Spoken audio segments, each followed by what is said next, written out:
The open sign is on, but the lobby is quiet here at Kingdom Cleaners on the far east side. It's been a struggle, and that's the only word that I can really use to explain how I've survived the pandemic.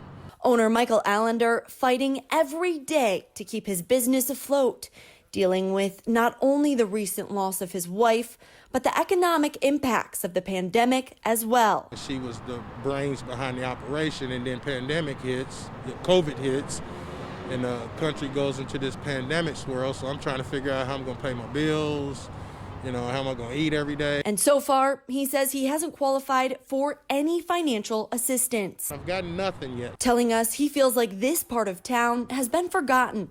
Other business owners saying the same thing. This side of town needs a lot of help.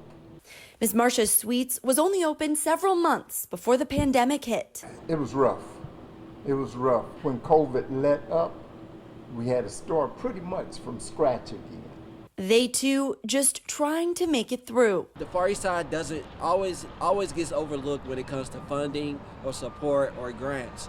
And it's time to take this community out of surviving mode into thriving mode. Community leader Dee Ross with the Ross Foundation says this new round of grants will bring more than a financial boost to businesses here. There's a lot of businesses that I work with on a day-to-day basis who are losing signs of hope, who are ready to give up.